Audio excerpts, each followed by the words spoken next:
आपणासाठी ठेवलेले विषय हे अध्यात्म आहे. अध्यात्म म्हणजे आत्म्याचा अध्ययन. आत्मा शब्दाचा अर्थ ज्याच्यामुळे आमची सर्व गोष्टी चालतात. माझे डोळे ज्यांच्यामुळे पाहतात, माझी कान ज्यांच्यामुळे ऐकतात, माझी तोंड ज्यांच्यामुळे बोलते आणि माझे हात पाय ज्यांच्यामुळे मूवमेंट करतात, असं कोण आतमध्ये आहे त्याला आत्मा आत्मा असं नाव आहे. आणि हा आत्मा केवळ आमच्यातच असतो अशातला भाग नाही. किंवा या आत्म्याला दुसरं अर्थ म्हणजे फर्स्ट प्रायोरिटी आपण ज्याला देतो त्याला आत्मा म्हणावं. फर्स्ट प्रायोरिटी कोणाला आहे जगात? फर्स्ट प्रायोरिटी कधीही माणूस दुसऱ्यांना देत नसतो, स्वतःलाच देत असतो. एक मुलगा श्रीमंत बापाचा होता.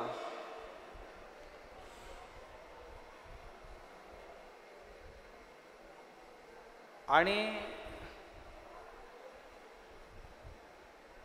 तो मोठा झाला, पण लग्न करण्यापूर्वीच वडील वारले. वारल्यानंतर विचारात पडला की मला तरी आता लग्न करायचं आहे, पण माझ्या वडिलांची इच्छा काय होती कुणास ठाऊक माझ्यासाठी. म्हणून वडिलांच्या कपाटातली पुस्तक माझ्यासाठी काय लिहून ठेवले काय माझ्या वडिलांनी, म्हणून सगळी पुस्तक पलटत होता. पालटत असताना त्यांना एक फोटो सापडला. एक सुंदर मुलगी होती ती फोटो. आणि त्या मुलीचे फोटो घेऊन तो विचार करायला लागला की बहुतेक माझ्या वडिलांनी माझ्यासाठी बघून ठेवलेली ही मुलगी असावी, म्हणून ह्या मुलीशी लग्न करायचं म्हणून तिचा शोधाशोध घ्यायला सुरुवात केला. कुठेच ती मुलगी भेटेना. शेवटी वडिलांचा एक मित्र होता बालपणीचा. त्या मित्रांना जाऊन विचारला, तुम्हाला माहिती आहे का ही फोटो कोणाची आहे? आणि तो म्हणाला, हो मी ओळखतो हे फोटो कोणाचेही नाही आहे. तू जेव्हा हायस्कूलला होतास 10वीला त्यावेळी एक नाटक केला होतास, नाटकात मुलीचं पात्र केला होतास, तुझीच फोटो आहे. म्हणजे माणूस आयुष्यात प्रेम कोणावर करतोय तर स्वतःवरच करत असतो आणि नेक्स्ट नंतर दुसरं कोणावरही करतो.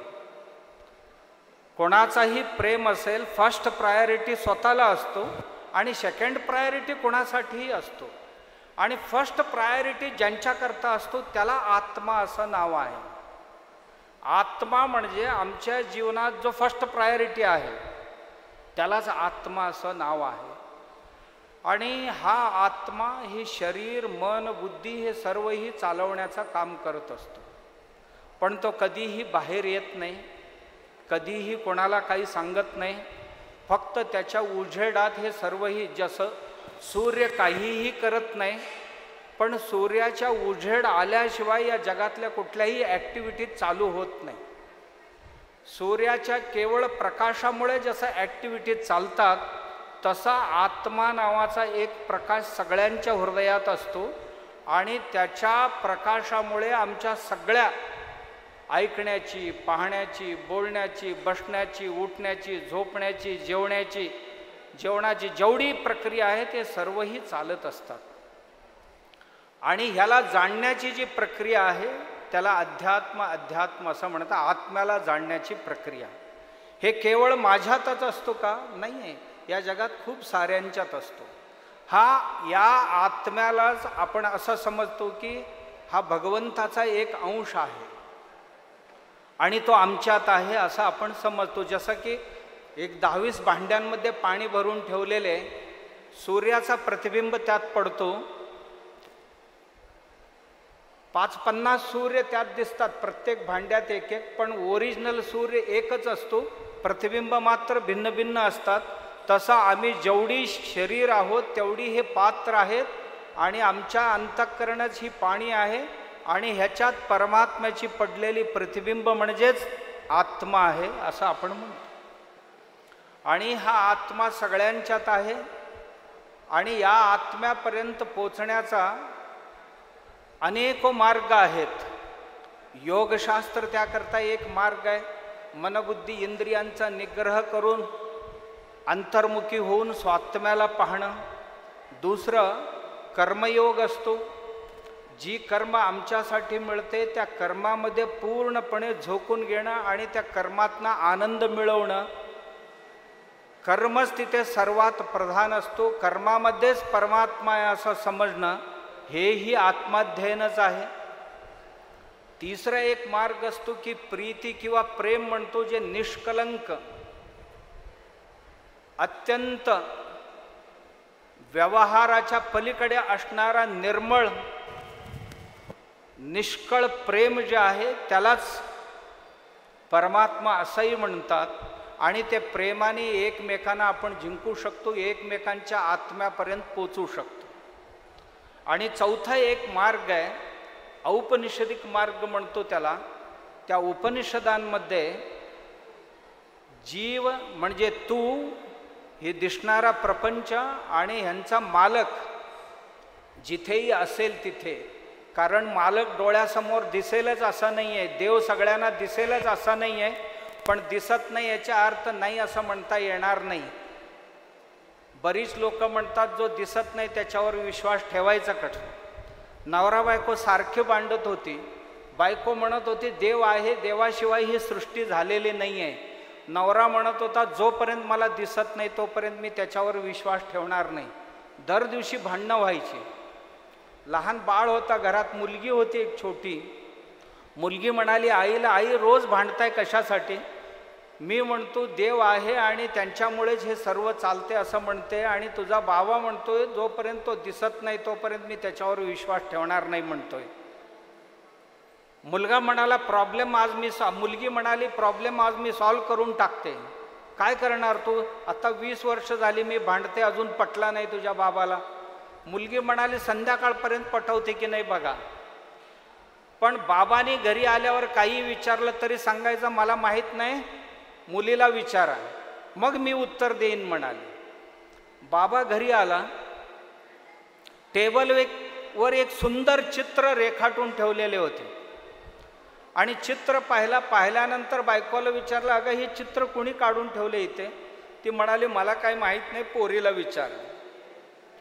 पोरगीला विचारलं बाबा हे चित्राची कथा फार विचित्र आहे आणि तुम्ही विश्वास ठेवणार नाही म्हणाले. बाबा म्हणाला असं कसं होईल सांग तरी.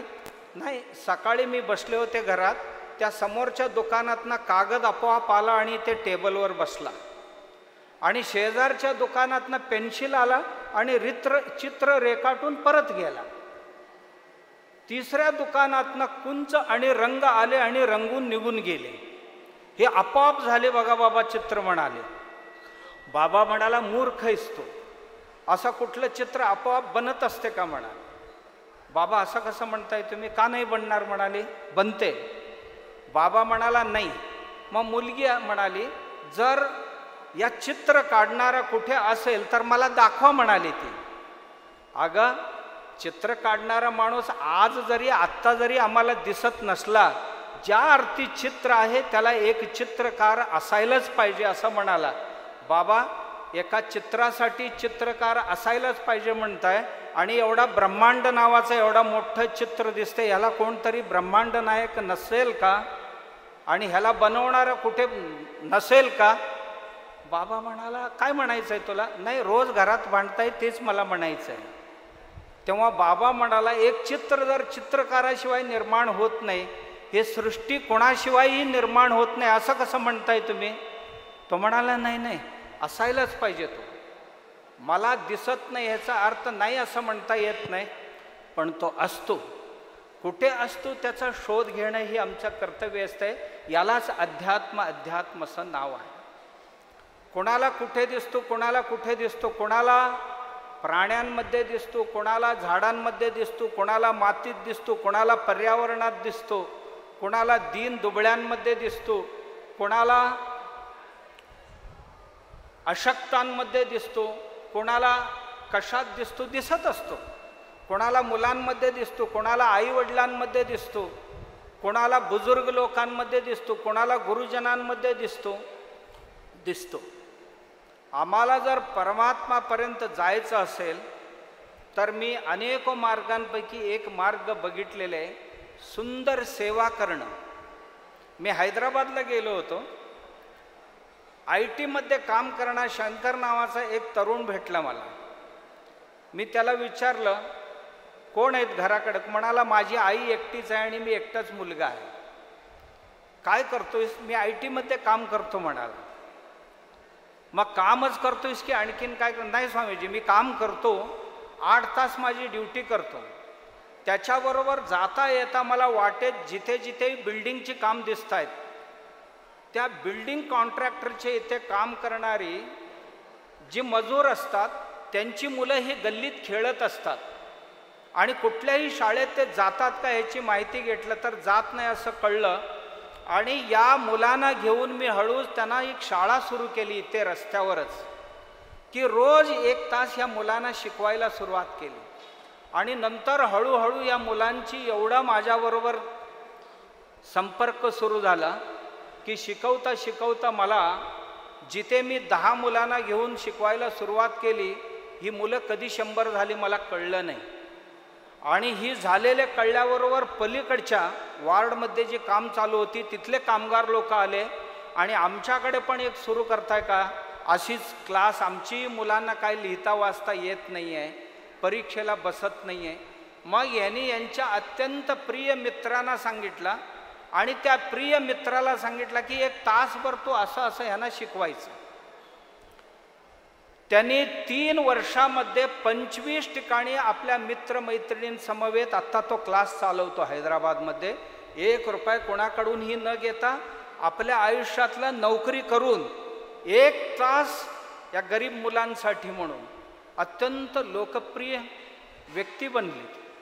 तो कशासाठी करतो? नाही, हे केल्याने मला आनंद मिळतो, या मुलांच्या चेहऱ्यावर एक आनंद दिसतंय आणि ही मुलं शिकले, शाणे झाले आणि माझ्यासारखे काहीतरी बनलं, एका घराण्याचा उद्धार केल्याचा पुण्य मला लाभतो, बस एवढ्यासाठीच करतो म्हणाला. त्या हैदराबादमध्ये, त्याच हैदराबादमध्ये मला आणखीन एक माणूस दिसला, त्याचं नाव राम. हँड्स इन हॉस्पिटॅलिटी नावाची एक संस्था आहे त्याची. त्याला विचारलं, राम काय करतोस, तुझे आई वडील काय करतात? तो म्हणाला, माझे आई वडील कोण आहेत मला माहीत नाही, मी रस्त्यावर भीक मागत होतो. मला जेव्हा कळायला लागले तेव्हा मी रस्त्यावर भीक मागत होतो आणि भीक मागणं मला बरं वाटत नाही म्हणून मी एका कॅन्टीनमध्ये कप बशी धुवायचा, टेबल पुसायचा कामाला लागलो की मेहनत करून खायचं, फुकट नाही खायचं. आणि माझी प्रामाणिकता आणि परिश्रम पाहून मालकाला दया आली. त्याने मला हॉटेलमधल्या किचनमध्ये माल बनवायला शिकवला, वेगवेगळे खाण्याचे पदार्थ बनवायला शिकवला आणि मी चांगला रेसिपी बनलो. आज आंध्रामध्ये राम नावाचा रेसिपी असा आहे, त्याला आमंत्रित करत नाही असं एकही चॅनल नाही आहे आणि त्या रामच्या लेख लिहिला नाही असं कुठलंही पत्रिका नाही आहे, रेसिपीवरच. आणि तो राम मी एकटंच या भिकारी वृत्तीतनं निवृत्त होऊन चालणार नाही, माझ्यासारखे मी काही मुलांना उभं करायला पाहिजे म्हणाला. आणि काम करत असताना, काम करता करता तो राम आज 3000 रस्त्यावरचे भीक मागणाऱ्या मुलांना रेसिपी बनवला आहे, 3000 मुलांना. आणि त्याची टार्गेट आहे की माझ्या आयुष्यात 10,000 मुलांना, कोणाला 25,000 पेक्षा कमी पगार असणार नाही अशा पद्धतीने मी रेसिपी बनवेल. त्याच्याकरता त्याने हँड्स इन हॉस्पिटॅलिटी नावाची संस्था काढली. काढून आज जिथे बोलवतील तरुण तिथे जातो आणि शिकवून येतो. सेवा करण्याचे मार्ग किती आहेत म्हणतात. आणि ही सेवा आम्हाला तरी आनंद देतातच, पण इतरांनाही आनंद देतात. मला 1-2 मुलं बेंगलोरमध्ये दिसली. काय करत होते ते? मूळच्या आसामची मुलं. ते IT मध्ये काम करत होतं. एक IT मध्ये काम करत होता, एक हॉटेल मॅनेजमेंटचा कोर्स करून काम करत होता हॉटेलमध्ये. त्या दोघांनी मिळून ठरवलं आपण काय सेवा करायचं, आमच्यासारखे खेड्यागावातल्या मुलांसाठी आपण काय करू शकतो. त्या दोघांनी मिळून 2 तास दिवसाला आपण देशासाठी द्यायचं. मग काय करायचं, एक खोली घेतली भाड्याने, स्वतःचीच कम्प्युटर घेऊन सकाळपासून संध्याकाळपर्यंतची जेवढी न्यूज येतील, न्यूज पेपर्स असतील आणि त्या न्यूजपेपर्समध्ये वेगवेगळ्या नोकरीसाठी येणारी जे कॉल फॉर्म्स आहेत ते कलेक्ट करायचं. कलेक्ट करून त्या सर्व बातम्या एकत्रित करून या कंपनीत मॅनेजर पाहिजे, इथे क्लार्क पाहिजे, इथे अमुक पाहिजे, तमुक पाहिजे, वॉचमॅन पाहिजे, असं सगळी बातमी एकत्रित करायचा. त्याने दोघांनी मिळून एक स्वतः वेबसाईट डेव्हलप केले आणि देशभरातल्या मुलामुलींना आव्हान केले, कोणाला नोकरी हवं असेल तर आपण ह्यात सहभागी व्हा. 2 लाख मुलामुलींना दोघांनी नोकरी लावली आत्तापर्यंत. आणि आज त्यांनी त्यांच्या 20-25 मित्रमैत्रिणींना घेऊन ते ऑफिस चालवतात. त्या ऑफिसला मी गेलो होतो. काय करू शकत नाही म्हणता. मला एक महिला भेटली, तिची उंची 4.5 फूट आहे. प्रज्वल नावाची संस्था आहे, तुम्ही जावं ह्याच्यावर गुगलवर प्रज्वल मारा, एक महिला येते सुनीता कृष्णन नावाची. तिने रेड लाईटमध्ये, ती स्वतः गँग रेपड आहे, स्वतः लहान कॉलेजला असताना तिनं ठरवले माझ्यासारख्या ज्या मुली आहेत ह्या सगळ्यांना मी या घाणीतनं बाहेर काढायचं. ही सुनीता कृष्णन आज 17,000 मुलींना रेड लाईट एरियामधून बाहेर काढून आणून आपल्या आश्रमात ठेवून त्यांना जीवन जगण्याचे आजीविकेचे साधन शिकवून त्यांना त्यांच्या पायावर उभी केली आणि 17,000 मुलींची लग्न करून त्या सगळ्यांना स्वाभिमानाचे जीवन जगायला शिकवले. काय नाही करू शकणार आपण? का नाही करू शकणार? आम्हाला काय सवय झालेली असते, काहीतरी काम सांगितले, हे कसं शक्य होईल, ती कसं शक्य होईल. माझ्याकडे अशी नाही म्हटले तरी 1000 लोकांची डाटा आहे. मी देशभरात भेटतो अशा लोकांना. मी कधी सिक्कीमला जातो, कधी आसामला जातो, अरुणाचलला जातो, तिथेही अशा माणसांना शोधत असतो की हे काय करतात राष्ट्रासाठी. मी केरळमध्ये जातो, तामिळनाडूमध्ये जातो, तर तिथेही शोधत असतो की काय काय काम करू शकतात लोक. दिल्लीमध्ये एक मुलगी दिसली मला. मुलगी म्हणजे नवरा वारला तिचा, यादव नावाची महिला आहे, तरुण वयातच. ICR मध्ये नवरा शिपाई होता म्हणून नवरा वारल्यावर तिला अनुकंपाच्या आधारावर नोकरी भेटली स्वीपरची. अशीच काहीतरी कार्यक्रम असले की हाल झाडणं, बैठक टाकणं, चहा पाणी आणून देणं ही काम करायचं. आणि अशीच काहीतरी ट्रेनिंग, आज जसं सकाळने ही वेगवेगळे ट्रेनिंग्स ठेवलेले, प्रशिक्षण ठेवलेले, असं सुरू झाले की ती एका कोपऱ्यात बसून ऐकायची. ऐकता ऐकता ती विचार करत होती की ह्यातनं मुक्ती कधी मिळणार मला. एके दिवशी लोणचं कसं बनवावं याची ट्रेनिंग देण्याकरता एक व्यक्ती आलेली आणि इतकं मन लावून ऐकली तिनं. आणि दुसऱ्या दिवशी बाजारात जाऊन 2 किलो लिंबू आणली आणि लोणचं घातली आणि काही दिवसांनी विकली. ज्यांनी घेतली ते म्हणाले आम्हाला अजून हवे आहे. तिनं हळूहळू हळूहळू सुरू केली लोणचं बनवायचं काम. तिच्याकडे इतकं डिमांड वाढलं, नोकरीला राजीनामा दिली. आज तिच्याकडे 500 महिला. तिनं ठरवले माझ्यासारखे अगतिक 500 महिलांना मी काम देईन. आज तिची 500 कोटी रुपये टर्नओव्हर आहे दिल्लीमध्ये. एवढ्या महिलांना ती मदत करते, काम करते. काय नाही करू शकणार आम्ही? का नाही करू शकणार? मला असेच एक प्रवासी ठिकाणी सहज आमच्या साथीदार जे होते ते सगळे चहा प्यायला गेले आणि मी जरासा लांब बसलेले होतो आणि बाकीचे ते कॅन्टीनमध्ये जाऊन, मी कॅन्टीन समोर गाडीत बसून होतो आणि बाकीचे आमची नाश्ता करायला गेले. आणि तो हॉटेलचा मालक होता, तो माझ्याकडे आला. स्वामीजी तुम्ही काही घेत नाही का? मी म्हटलं मी घेतलेले आहे, मी काही घेत नाही. असं हॉटेलात वगैरे येत नाही का? मी म्हटलं ते बरं दिसत नाही आणि मी काही पथ्य पाळतो आयुष्यात, त्यातलं हेही एक पथ्य आहे की आम्हाला जिथे शोभादायक वाटत नाही अशा ठिकाणी बसू नये.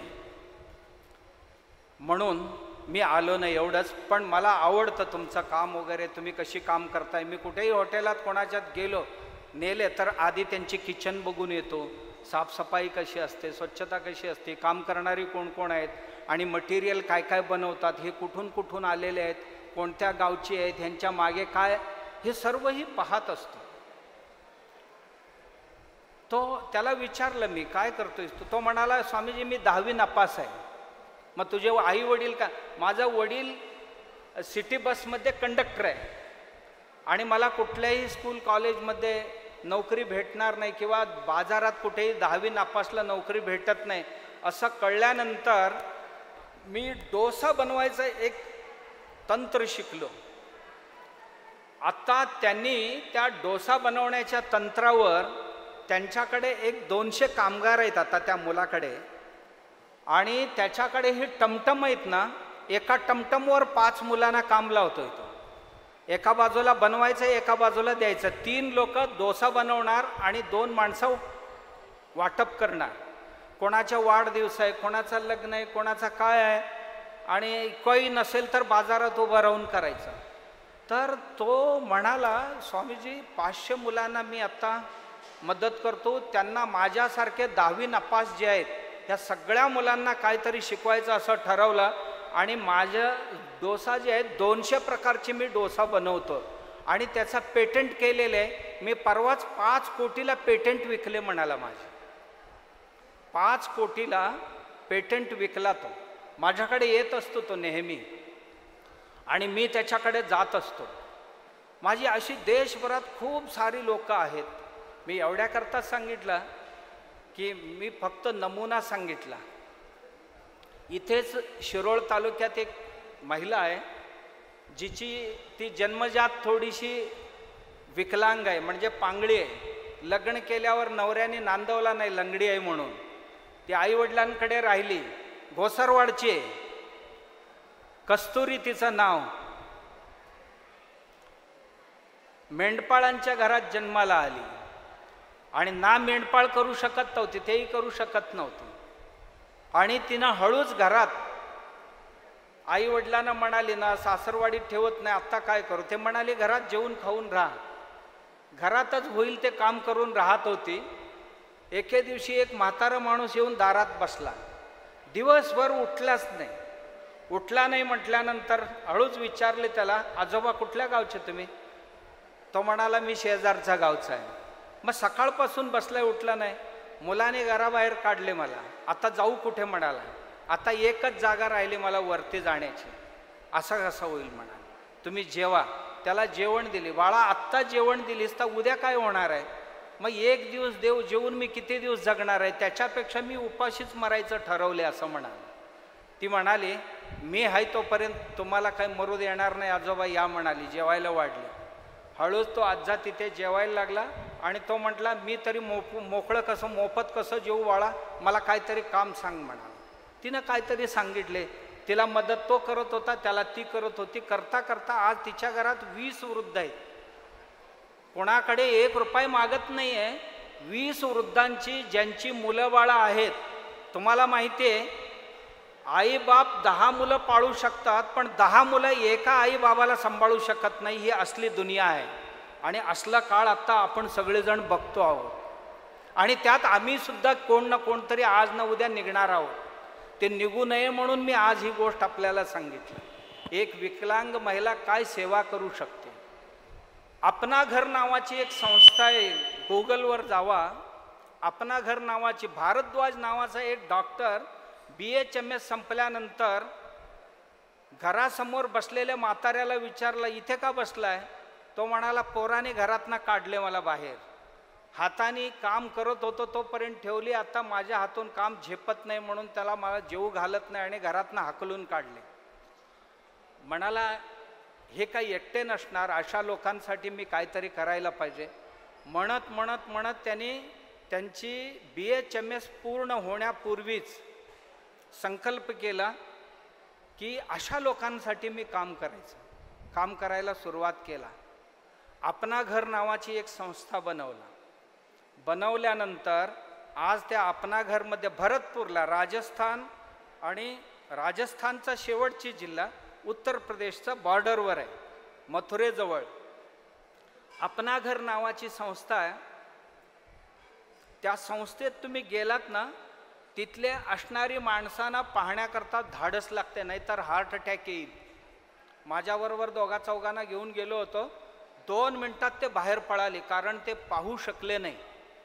रस्त्यावर जे एडसर फिरत असतात ना, कोणाचा हात तुटलेले, कोणाचं डोकं तुटलेले आणि असा भस्का पडलेले, आणि एक एक खड्ड्यातनं 10-10, 20-20 हजार किडे बाहेर काढतात. तिथे काढून त्याच्यावर उपचार करून दिवसाला 2 वेळ त्याला आंघोळ घालून ड्रेसिंग करून वेळेवर त्याला औषध देऊन त्याच्या पायावर उभं करून त्याचा ॲड्रेस विचारून तू गावी जाणार का, तुझ्या पोरांकडे सोडू का, घेतला तर ठेवून घेतला नाही तर परत आणतो. अशी त्यांच्याकडे आत्ता 35,000 लोक आहेत. तुम्ही आजही जावा, त्यांची आत्ता 35 आश्रम झालेले आहेत. मी जिथे गेलो तिथे दर दिवशी 3 ते 4 डेथ रेट होता त्यांच्याकडे. उपचार करून वय झाल्यानंतर सुद्धा मरणाऱ्यांची संख्या. आणि एक 60-65 छोटी छोटी मुलं मुली होती. मी म्हटलं ही कोणाचे? ती म्हणाली जी महिला एडसर आहेत, भिकारी आहेत, आणि त्या महिलांना माहीत नाही की ही मुलांची वडील कोण आहेत, आणि ते जन्माला घातले, बाळाला दूध पाजावं ही सुद्धा त्यांना कळत नाही, पण ह्या सगळ्यांना आम्ही सांभाळतो इथे. आणि त्यांची ही मुलं म्हणजे माझीच मुलं आहेत. मी लग्न करतानाच पत्नीला सांगितलं की आपण आयुष्यात स्वतःची बाळ जन्माला घालायचं नाही. का? जन्माला घातली तर आमचं लक्ष सगळे आमच्या मुलांकडे केंद्रीकृत होणार आणि ह्या लोकांची सेवा आमच्या हातून होणार नाही. ते पत्नीने सुद्धा मान्य केली त्या भारद्वाजांच्या, आणि दोघांनी मिळून इतकी सुंदर चालवले, जगात अशी सेवा करणारी कुठे दिसणार नाही. मी एवढ्या गोष्टी एवढ्याकरता सांगितलं की आम्ही काय करू शकतो.